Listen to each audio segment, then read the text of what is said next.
would now like to introduce our presenter for today, Dr. Kristen Mauldin. Dr. Mauldin graduated with her PhD in psychology from Miami University and conducted research as a postdoctoral fellow at University of California, San Diego. She specializes in the cognitive neuroscience of learning and memory and sport performance and exercise psychology. She enjoys her role as a professor of psychology because it gives her the opportunity to study topics she loves while connecting with her students. Now, as the director of the Sport and Performance Psychology program at CBU, she has had the opportunity to build a graduate program that serves its students and the community. Her own experience growing up with a physically debilitating disease has helped fuel her efforts to design programs that helps others increase their own physical and mental health through the use of techniques grounded in psychology. We are also super excited to have, sorry, I'm reading our chat box really quick. If you cannot see us, please feel free to disconnect from the webinar, and then you can enter through the link that was sent in your email through Webinar Ninja. So we're also super excited to have Dr. Mauldin here because we have a super close relationship with her through our partnership with our high school peer-to-peer program, as well as with her graduate program. And we're just excited and appreciate all that her graduate program does for the community. So I will now go ahead and give it away to Dr. Mauldin. Thank you so much, Bianca. And just really quick, I did notice there might be a couple of people having a little bit of technical difficulties in the chat box. So I am going to refer that to Bianca to hopefully troubleshoot as I get started here. I don't want to leave anybody behind. I do believe this is also being recorded. So if there's some blips or it took a little while to get on and get on track with us, we're more than happy to share this with you. Thank you for the welcomes, by the way. Okay, so yeah, so I'm going to be talking today about positive self-talk and reframing. And the first thing I want to do is just give a real quick little tour of where I got here. Bianca went ahead and told you a bit about my background, and I'm just going to add on what is kind of relevant to this particular topic on that so that you understand where I'm coming from when I talk about these issues. So I did do my graduate work at Miami University, where I got my PhD, and I was doing work on learning and memory, and I was working with rabbits and with people, not at the same time. And so I was doing behavioral neuroscience types of studies and looking at the parts of the brain involved in different types of learning and categorization.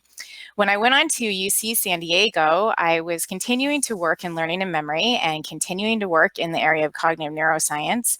But I was doing mainly human populations at this point and looking at like fMRI and individuals that had amnesia. As this was going on, I was beginning my own, personal life, and I was building my family. As Bianca mentioned, I grew up with a debilitating disease, juvenile rheumatoid arthritis. And so I have always been very aware of my body and exercise and health because honestly, I had to be in order to help provide a better quality of life for myself. You have to be very careful with immune problems. And once I had reached my early 30s and I was having my kiddos, my disease went into remission, and it was like someone opened up the floodgates and I was able to really get into running and a lot more exercise. This bled out into my children, and I married someone with similar interests. And so we had this real kind of gym rat family, a just very active family. So as I was being involved in teaching and in my studies, I was, thinking about how it relates to sport and exercise. And then I would be doing my sport and exercise, and I would be relating that to psychology. And so what happened then is when I began teaching at California Baptist University, which is a great university that offers a lot of opportunity to faculty there, that I was able to make this just a thing, and I was able to combine the two together and pursue sport and performance psychology. And from there, I developed the Sport and Performance Psychology Master's Program at CBU, and we have since then launched the Center for Sport and Performance Psychology, where we offer our services. So what you're getting here today then is a bit of a twist on this idea of positive self-talk and cognitive reframing, and you're getting it from a bit of a cognitive neuroscience perspective because that is the background that I bring to it. So what I'm going to talk to you about today is I'm going to talk to you about what positive self-talk and reframing are, how they relate to stress and coping, the cognitive neuroscience of these techniques, how to do them effectively, and why this is so important. And of course, we do have limited time, so you're going to get a little bit of a light touch on each, but hopefully that will give you some good things to take home with you. Okay, so I want you to take a moment and think about what are the things that you say to yourself. What are some of the messages that you speak to yourself? And especially in moments of being evaluated or assessment or of social situations, especially if you are someone who is quite introverted and maybe not as comfortable in social situations. If you think about that, probably for a lot of you, a lot of the thoughts that you're having are, negative, not the most uplifting thoughts. And we find that this is true, that people really do tend to have an awful lot of negative self-talk, that we are not the kindest to each other. And there's a lot of numbers floating around out there, but all of them kind of agree on this rather large proportion of our self-talk being not only negative, but being repetitive. So not only are we good at giving negative messages to ourselves, but we like to repeat them. So for example, if I'm heading into a public speaking situation, and I'm a bit nervous, which is very common, I might be heading in and saying, oh, you're not going to do this right. You're just no good at this. You're going to shake. People are not going to think that you're smart enough. And we, again, are really quite good at doing this. What's interesting is that when we think about how we talk to our friends and our loved ones, think about if we talk to them in that same way that we talk to ourselves. For many of us, we wouldn't even consider doing that. For most of us, hopefully, we wouldn't even consider doing that to someone that we cared about. We'd be a lot nicer to them. Kind of begs the question why we're so hard on ourselves. So this is part of the reason why this positive self-talk is so important. And I want to bring up an example here as well. I ended up I teach undergrad sports psychology, and we ended up doing this activity where I had these students come up to the front of the room. And these students are, in my eyes, I mean, these are like seniors and juniors at Cal Baptist University. They're nice kids to me, very nice, they're accomplished, they're educated, they've got the whole world in front of them, and I see them in this incredibly positive light. And we had them come up and talk to me as if they were speaking to themselves, and they were to tell me things about themselves, both negative and positive. And they started with the negative, and it was really hard for me to hear because it was a lot of, I think I have to work harder than so many other people to get to the same point. Or, I don't think that I'm as good as most of the other students at this university. I mean, it was just really these kind of deprecating comments. And then when we got to the positive, which I was excited for because I wanted to hear some uplifting after all of that and hoping that they were recognizing their strengths, I had some comments, not nearly as many as the negative. And I had one student who actually couldn't even come up with a single thing to say to herself and ended up crying. And it was so incredibly hard to watch that these students who you would think would, have some of the most confidence and realization of all these, kind of giftings and blessings that they have in their life, that they still were so incredibly critical of themselves. Really hard to hear. So the thing is that we find that self-talk really takes a toll on us, right? And that's why in that first picture, I had a lot of little stones. It's like throwing lots of little stones. If I only said a couple of kind of small, minor negative things about myself, maybe that might not have a huge effect, but we don't do that. We do a lot of them and we repeat it. And it does start to eat away at our self-esteem, and it eats away at some of our ability to think positively about situations, including our own performance, especially our own performance. If you want to go into a situation and help to increase your ability to perform well, it's really better that you come in with positive self-talk. Now that can be hard because a lot of times in the case where I might be talking to you about needing to use positive self-talk, the reason that we're even having this conversation is because it's a performance situation or it's a situation that is quite scary for you. And so in those situations, it's harder for you to be like, yeah, I'm going to do amazing at this. A lot of us aren't going into that feeling that way right off the bat. So there is a bit of this faking it till you make it mentality that you need to tap into. So a lot like we see here with Muhammad Ali saying, I am the greatest. And I said that even before I knew I was. what he says here is kind of key because it's speaking to this idea of even before you fully believe it, just start saying it, right? I am going to go out there and I'm going to do a good job. I'm going to go out there and I'm going to give it my all and it's going to be okay, right? That positive self-talk can really help to kind of get us ready and prepared to succeed rather than to fail. So I want to talk a bit about positive framing, and I'm starting with this perceptual illusion. And I'm curious how many of you, if you could even say real quick in your chat box, how many of you, what are you seeing right away when you look at this?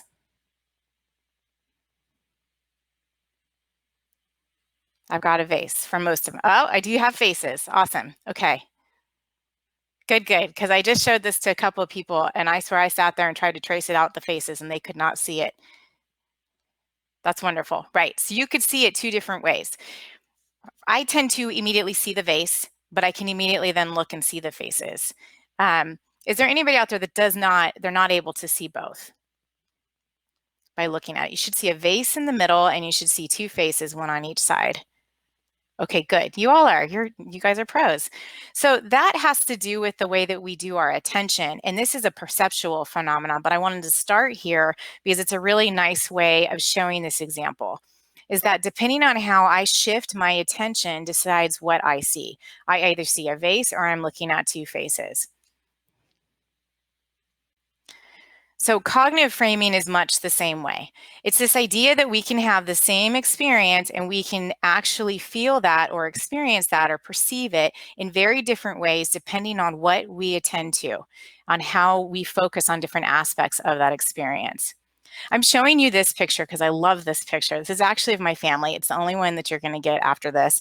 And I do it because it's such a clear example here. I have my two daughters. They're the ones in the front row. This is the Hollywood Tower Hotel. It is a really classic, famous ride at Disneyland. Unfortunately, it is no longer exists. It's been changed to a different ride, but it can be a bit scary. It's one of those that goes up and then falls down super fast. And my daughters here are both going through the ride at the same time.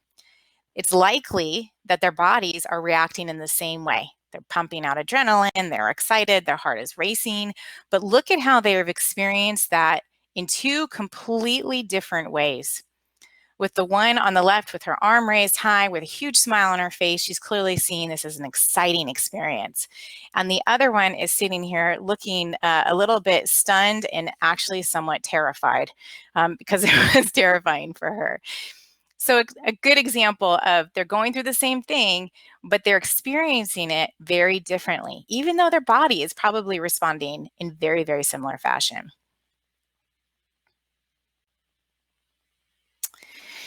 We can think about this in a lot of instances, but it's very relevant for what we are dealing with now right now as well with the quarantine and with COVID. This is a time where you are seeing people react in very, very different ways. All the way from, some that are just really upset and frustrated, some that are, really trying to find the positive in that. And so it is an absolute time where we can try to practice some of this. And in saying that, though, I don't want to take away from the fact that this affects people differently and that for some people, that's going to be incredibly difficult to find a positive because they might be going through a lot of loss. And I get that. So I don't want to take away from that. But for those of us that are going through this and have not suffered some extreme loss, but that are, maybe inconvenienced or we have minor losses or that we're frustrated, it's a good time to try to practice this type of reframing. And so what I mean by that is we might be coming in and griping. I have 3 kids, I'm homeschooling, I'm trying to work full time at the same time. So I could sit in that and feel sorry for myself. And sometimes that happens. But what I can do is I can turn that on its head and I can pull myself out of that and go, you know what, I'm focusing on what's hard here and I'm focusing on what is frustrating here. But there's so many good things too. I just spent years complaining about not having enough time to spend with my kids. Now I've got all kinds of time to spend with my kids, right? There are positives that I can pull from this. And so what I'm doing is much like that perceptual image where I decided to shift from focusing on that vase to focusing on the two faces, is now I can shift from focusing on the inconvenience to focusing on the positives of this. Or even if you can't, if it's hard to find a positive, which happens as well, we could focus on a way to grow from it and a way to use that to learn or to become better or create new opportunities. So here's some examples of how we can use both of these as a technique. And we use this in sports psychology as a technique as well. So here's some scenarios. You struck out. You're a baseball player. Unfortunately, the probability of hitting that ball and getting to base as a baseball player is very low. It's a very, very mental game. So say you just struck out. One way you could deal with this is you could say, this game isn't over yet. We can still win. It's positive self-talk. Or you're on mile 23 of a marathon. I don't know how many of you have ran marathons. I used to run marathons. Mile 23 is a rough spot, or it was for me. That can be the wall spot where you hit that wall. So in that moment, you don't want to focus on absolutely exhausted your body and your legs are.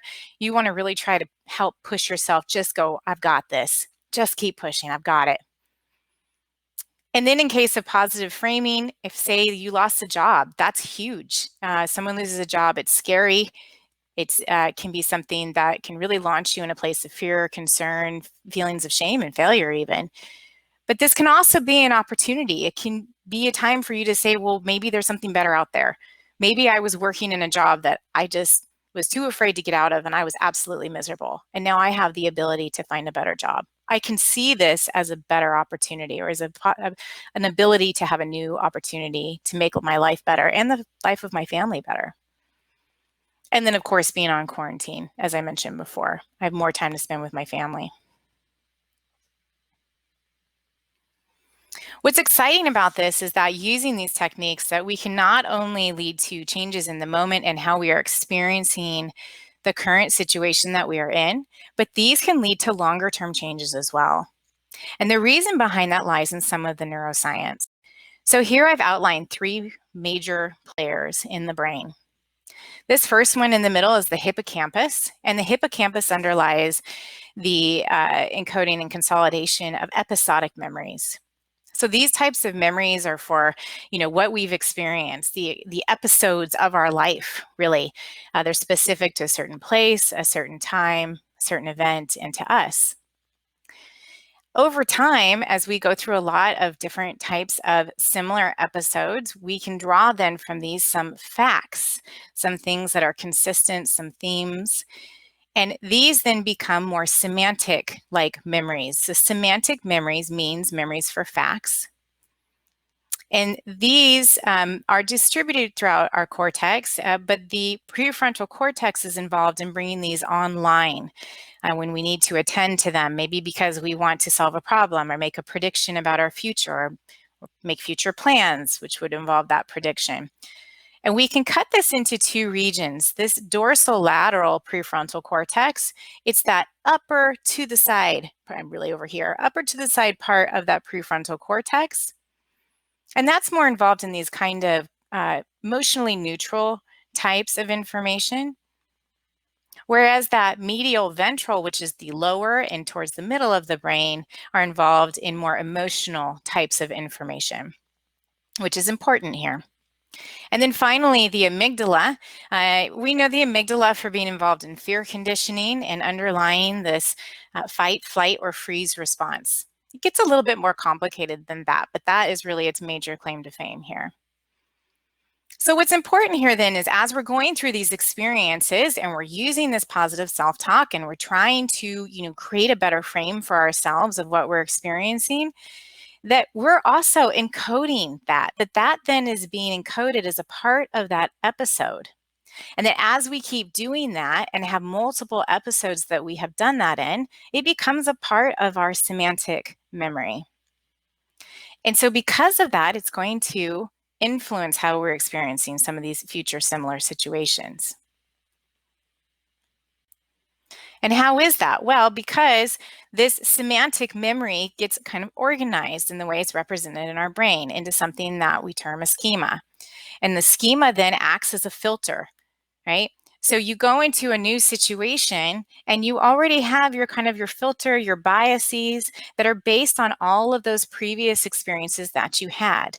And it's going to already give you an idea as to what is going to happen, a prediction about what is going to happen, and you are going to set up and prepare your response and your expectation according to those schemas. So here's a simplified example. I have this really sad looking line drawn man who is, or could be a woman, we don't know, who is walking down the street and they say they notice there's a dog approaching. So how are they going to respond to this dog approaching? Well, I put in some potential episodic memories that this make-believe person has had, and you can see the majority of them were probably quite positive. They look like friendly little dogs. We had one snarler over there, but overall they were pretty friendly. I put the snarler in to make it realistic because we're not going to do this right 100% of the time, by no means. So our individual is seeing this dog approaching, and because they've had mostly positive experiences with dogs, their schema about dogs and approaching dogs and visiting with dogs is most likely going to have a positive connotation on it. They'll probably predict that the dogs are somewhat friendly, or at least that they're not dangerous, but they might be a little wary given our snarler. Right? So then what would happen is you would predict that this person would think, oh, it's nice, it's a little dog. Oh, put their little hand out because of their schema representing that type of knowledge. So then how we approach new situations are influenced by our existing schemas. That's what this is an example of. So how we perceive a given situation not only influences our experience of that situation, but of future similar situations as well. And again, this can be a bad thing. If we keep going in and thinking negatively about it, then we go into future similar situations. We're going to think negatively about it more likely, but we can make it a good thing. We can use this to our advantage. Here's a scenario. You have a class presentation to give. You're very nervous. You're afraid your voice will shake, that you won't be able to breathe, and that you won't remember any of the information that you need to share. Now it's time to give your class presentation, and you're very nervous. Your voice shakes a little. You don't get all of the details out, but you get most of it out. How will you frame this? You could do this one of two ways. You could come out of this and go, oh, it was so embarrassing. That class saw me shake. I know it. I totally forgot some of the portions, and I knew I was going to flop this. I hate public speaking. Or you could come out of it and say, all right, that was hard, but I survived. I got most of the information in. I didn't pass out. That's a win. So you can really spin this in a positive or a negative way. But think about it next time after this experience that you go into public speak again, how do you predict it will go for the person who responded in that first way versus the person that responded in that second manner? It's more likely that that second person, that second reaction is going to set you up for success and an expectation of succeeding than if you respond in that very negative way.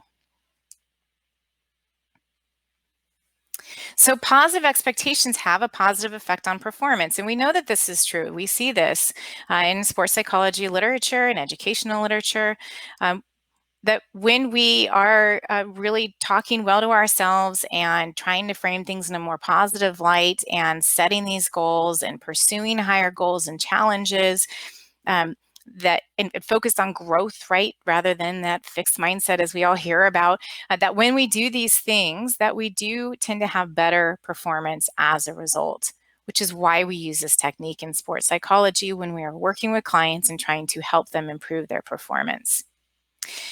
And I do want to touch quickly on thought suppression of those negative thoughts, because one thing you might think is, well, I'll just shove them down. I'll shove them down. Well, here's the irony of that, okay?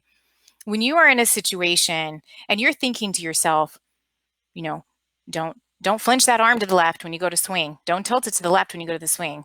Can you guess what's going to happen, right? Or, don't worry about that. Don't think about that. Don't think about that. Do you think you're not going to think about that? We use a classic example of if I tell you, don't think about a polar bear. What is the thing that you're going to think about? A polar bear, right? That in trying to actively suppress, what's happening is that you are actually using your attention to attend and your cognitive resources to attend to the thing that you were trying to suppress. Therein lies your irony, that instead of using those cognitive resources of yours, which is limited, to direct it in a positive way that can help your performance. Instead, you are using that to focus on trying to keep the negative out. And it just means you can boil that down to you are using that ... focusing on the negative. So it's not helping you. Now, that said, you might have these negative thoughts come through. You can, and you probably will, especially as you get used to this, but going forward as well, we all do. You can acknowledge those, and I will talk to you later. I will deal with you later. I am focused on the positive right now. The other thing that happens is that our bodies prepare us for what we're expecting to have happen. Now, this is important because now we're talking about a stress response. So notice on my left here, I have another badly drawn line figure, this individual. And we're starting off, we have our amygdala. And I told you the amygdala was involved in that fight, flight, or freeze response. So the amygdala perceives a threat and it reacts to that threat. And it sends signals to the brainstem and to the hypothalamus. And this leads to the release of adrenaline, and that ends up activating the adrenal cortex, which leads to the release of cortisol. And through all of these chemicals being released, we have this fight or flight response. We have dry mouth, we have fast breathing, we have a rapid heart rate. And all of these responses that any of us who've been scared or nervous are quite probably experienced with, we have experienced before. And this can be very healthy and adaptive to have this type of a response. So I love this picture. It happened out in Australia. I just pulled this off the web and read the story on it. With these guys were out surfing and this shark fin appears. And so in this case, hallelujah for the stress response, right? Because we have these individuals on surfboards and now that oxygen is going to their brain and they are getting a rush of energy and they're going to be paddling as fast as their bodies can away from that shark. And they were fine, by the way. So it can be very adaptive. Sometimes it's not so adaptive.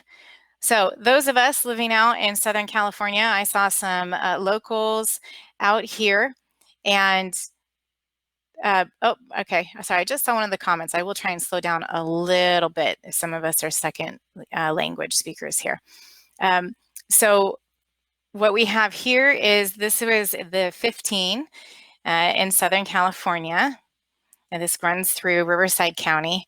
And we had these beautiful blooms on the sides of the hills. Well, we're very dry out here. We're kind of a deserty region. So people got really excited about these flowers. And this freeway that already tends to have quite a bit of traffic on it ended up really becoming even a lot more slow during this commute time, a lot more slow. And we had a lot of frustrated drivers. So as you can imagine then, if you're sitting in that car and you're stressed out and you're like, I need to get home, I have to pick up my kids, you're activating that stress response. And so likely your heart rate starts picking up its pace and you're starting to breathe more quickly, maybe sweat a little bit, but you're stuck in a car. And so in these types of circumstances, it's not benefiting you. It's actually just working you up and probably somewhat exhausting you, and it's not doing good things for you. So it's not always an adaptive response. And when it isn't an adaptive response, those are the times that we want to try to regulate it better. So let's talk a bit then about how this affects coping and performance. We'll start with our performer here. If we look over to the right-hand side with this lady who is playing the guitar, if you've ever played guitar or a stringed instrument, I know a couple of you on here are experts at this. There's very important exactly how your fingers are as you are strumming that guitar. Do you have them, kind of soft, maybe at a certain angle? You have your pick that you're using in a very specific way. That is very important how you do that. Well, think about it. If you sit here, in fact, you can do this exercise real quick with me. You can put your hand on a surface and have it tense. Tense it up as tight as you can. And then get those first two fingers and see how fast you can type. Quick, quick, quick. Observe that. Okay, now stop. Loosen your hand up so it's relaxed. Now do the same thing and see how fast. You'll find it's very, very different, right? So take the same performer who likely has been practicing at home in comfortable environments where her body is relaxed. Now put her on stage and have her try to create that same sound, but with a now rigid body. It can really, really interfere with performance. The other way that the stress response can interfere with performance, if not controlled or not somewhat regulated, has to do with attention. So for example, if you're really stressed out about your grade and you have an exam and you're sitting there and you need to recall this information, and you might have recalled that information just fine the night before, sitting there in the relaxed environment of your living room. But now it's test day and the pressure is on and you're worried about your final grade. You're worried about passing the class. You're worried about passing the program. You're worried about what this means for your career. Boom, boom, boom. You can play that whole spiel out. Sorry, I'll slow that back down again. And now what are you focusing on? You're not focusing on that content that you work so hard to get into your brain and pulling that out. You're focusing on your fear around what might happen if you fail the test. So it really hurts our focus. It hurts our attention because it ends up getting us to focus on the threat. When we have a very strong sympathetic nervous system response and our body feels like we are being threatened, it's the threat we focus on. And that doesn't necessarily solve the problem in the way that we need it to. And it can hurt performance. And in fact, so much so that in eyewitness testimony, there has been a real strong case, and we've really moved away from using white eyewitnesses. And there's many reasons for that. But one of the reasons is because they have such a strong attention to the weapon, we call it weapon focus. So if they were at a bank that was getting robbed and the perpetrator had a gun in their hands, they would be most likely be focused on that gun, and they would lose the peripheral details of that scene, making them actually really not very good at recalling the details of the people that were there. So it interferes with us physically and our ability to perform, and it interferes with our attention and focus. But here I want to show this again, because here's what's important, is that you notice we started with the amygdala responds to a threat. Well, where do we get that threat from? Well, that threat is decided by our perception. And this is key here, because it's going to decide how much of a threat that we believe that we are experiencing. Because this is decided by things and influenced by things such as our self-talk, such as our biases, our past experiences, how we encode them, our schemas that we talked about before, right? That filter I talked about. So as you're approaching into a new situation, you're pulling on similar past situations that you have gone through. You're pulling on the schemas that represent those, and that's going to decide for you how much of a threat you're walking into. We call this appraisal. You're taking an appraisal of the situation, and that is deciding the amount of threat. Now, don't get me wrong, there's certain circumstances that you walk in and you might have an immediate response to it, an automatic response.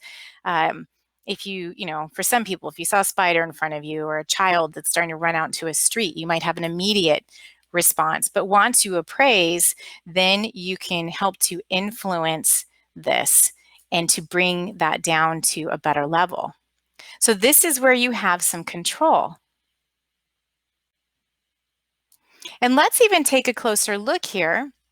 Here we have this amygdala, our little brown circle here.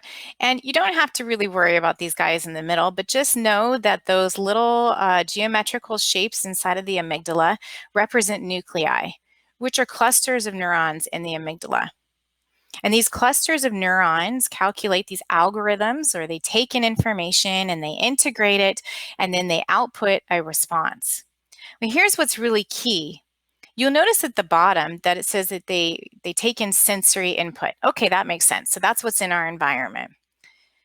But then also notice to our left, we have inputs coming in from the hippocampus telling us about previous experiences that we've had, from the ventral medial prefrontal cortex, where we're bringing online these schemas and the emotional content of some of the themes we've experienced of similar situations, and the dorsolateral prefrontal cortex, bringing on more semantic information or those facts about these types of situations. All of that is also being taken into account in addition to the sensory input, and that is brought into the amygdala, and then the amygdala is emitting an output based upon those. So these are making up that perception of threat, which is then leading to or deciding the way the amygdala responds. So what it signals the brainstem and hypothalamus, how much adrenaline is released, how much cortisol eventually ends up being released, and the signals to the striatum, which is telling us, which it's a part of your basal ganglia, which is involved in our motor output. So that's helping to decide how behaviorally we're going to respond to this situation. So this is really key here because we can see that as much as we have the sensory input coming in from our environment, we also have our preconceived notions and schemas and experiences that are helping to decide our perception of threat.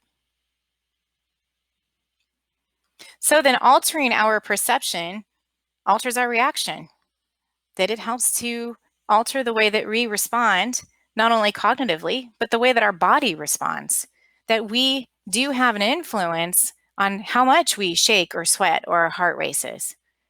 And interestingly, altering our reaction also alters our perception. So we also attend to the way that our body is responding, right?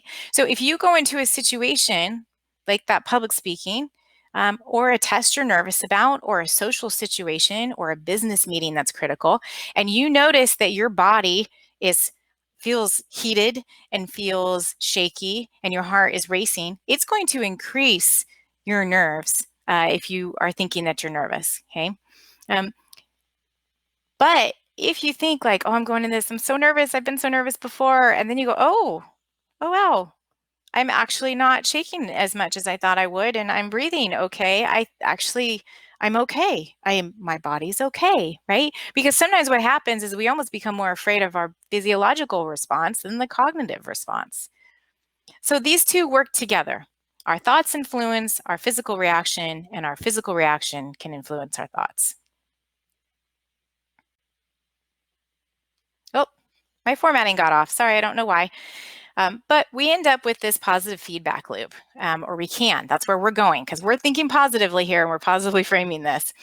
So we're getting ready to go into a stressful situation, and we have an intense business meeting or intense exam, and we're telling ourselves it's okay, it's going to be all right. We might not fully believe that, but we're telling ourselves that it's going to be okay. And in doing so, we're helping to bring down maybe just a little bit our body's reaction. And then we go through that experience and we come out of it and we tell ourselves, okay, I didn't react that badly. I did okay. It was all right. The next time going into a similar situation, we can reflect on that. I was okay last time. I'll be okay this time too. And then that can lead to slightly less physical reaction. And then we do okay and we reflect and so on and so forth. So we can create this positive feedback loop. And this can be taken into any context. I'm giving ones of kind of performance or of nerves that I think are very quite common. But you can take this to anyone that you have. It might be a difficult conversation you're having with your partner. It might be pulling a boundary. Some of us have a hard time keeping our boundaries appropriate. Whatever this works, sitting in that traffic by the flower fields, whatever this works for you. And just a little note here, these physical reactions, they don't always get less, but they do get more manageable. You do want to have a certain level of arousal. There is an optimal level of arousal. That's really good for us. And again, we can see that in the positive light, but we do want enough oxygen to our brain. We do want to have the energy to be motivated. So that's where we're trying to get this. And all of this gives us hope. And I think that's the most important thing here. Is that, in these times, and especially right now, we know that people are really struggling mentally in many circumstances, that anything that we can do where we can find pieces and places that we have some control, that we can have some influence, we can focus on the positive, and we can make a change not only right here in this moment, but going forward, it gives us hope that we can make things better for ourselves and our loved ones as a result.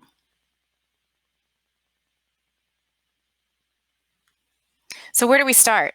Well, we start with awareness, right? We start, and people vary a whole lot in how aware they are of their stress. Some people can tell you right away. Others might need to grab a roller or stretch out to figure this out. What are the tense parts of your body? I keep mine in my shoulders. A lot of people do, but some people keep it in other parts of their body as well. Some will feel it in their stomach first. Some notice their ears turn red. I've heard really cute examples of different ways that people's stress comes forward. It just depends on you. So be aware of this. And what are your triggers? Are you the person that really has a really difficult time in traffic? Or maybe I don't actually particularly mind traffic, so that wouldn't be my trigger. But I have triggers in other types of situations, maybe when there's too many people. Walmart is a trigger. So, think about the places where you are most likely to start to have this stress response, and that's a good place to start because then you can prep yourself for going into that situation. So how do you use positive self-talk? Well, you want to make it realistic. We can't, you don't want to sit here and be like, I'm just going to be the best they've ever seen coming on stage. Like I know you had a hard enough time believing the positive in the first place. Like at least make it something that's attainable. We know that it's more helpful when it is a realistic goal. Try to be short and to the point. You don't always have to do this by any means. So I'm putting this out there because this is more of a performance tip, because this is good like in that moment. You go into your business meeting, you have to propose something that's important. You can't sit there and take the time to ruminate or, hey guys, give me 15 minutes. I got to hype myself up. You don't have that time. So you want to have something that you can grab onto that's going to lift you up. So you want to make it personal. You want to come up with key phrases that are specific to yourself. And then combat negative self-talk. Be armed with replacement phrases. If you know that you go in and you say, I'm just not that smart. They're all going to notice I'm not that smart. You know it's coming. So have something on hand that you're ready to pull out of your pocket. As soon as that starts going at you, you can pull this back out. Nope, you're fine. No, you are smart enough. I am smart enough, right? And do it a lot. You sure took the effort and the time and energy to do a lot of the negative. We got to try and equal that at least with our positive. And it's a lot. And it's a lot of practice. We want to make this automatic so you're no longer trying to remind yourself to do positive self-talk, but it just comes on in during those situations. In terms of cognitive reframing, you want to give yourself, some time. I'm not talking about shoving away, you went through something difficult, maybe a bad breakup. I'm not saying shove away that pain or be like, oh, just look for the silver lining. That actually can be somewhat dismissive. We don't want to do that. We want to go ahead and have those feelings. You can take that time, right? Grieve, do what you need to do. But at some point, you can, after you've acknowledged this pain and the difficulty, you can look for those positives and the opportunities for growth. Again, get some space from it. You might need to exercise or pray, meditate, whatever it is that you do for that type of help. But take that space, take that time, and then ask yourself some things. Look at it, get space from it. Try to figure out what you can control, what you can learn from, what you can grow from, and challenge some of those negative beliefs. Go ahead and let yourself kind of push yourself. Is that really true that I'll never do good again? Or can I take something from this and learn and get better? And then finally, remember that focus. Remember that that perception of threat really interferes with our focus and our attention. And so what I mean by, in this particular instance, remembering that focus, it's not only the thing that you were trying to work on, like figuring out those test answers, but I mean the bigger picture. I mean that if you're struggling as a student in class or in college and you're really worried about how well you're going to do on that test, this might be a good time, not during the test, but as you're prepping for it, this might be a good time for you to stand back and go, you know what? I'm in college. I'm getting a college education. I'm, have all my needs met in my life. And so standing back and trying to give yourself that time to appreciate the larger picture. And even more than that is going even beyond ourselves. It's not just about what is going on in my world and how much I have or don't have, but it's also my role in the world, in that, maybe that this thing I'm going through is something that is helping to make me a better person so that I can lift up other people, so that I can be a better mother, so I can be a better daughter, or so that I can be a better teacher and a better leader. And so, yeah, it's hard for me right now, but down the road, I'm going to be really glad I went through it because I can give back more. So remembering that focus and trying to get away from being so hyper-focused on the fear and the threat and standing back and seeing the larger picture can also be really beneficial.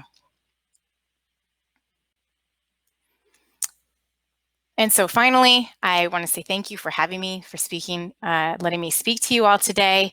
And I just want to thank Dr. Mauldin for taking the time out of your day to just present such useful and much needed information, especially during this time. Absolutely. It was great being here. Thank you so much all for attending. Some of my students are even in the chat box, so it's really great. Thank you, everybody, and just stay safe and have a great rest of your week. Yep. Thank you. Take care.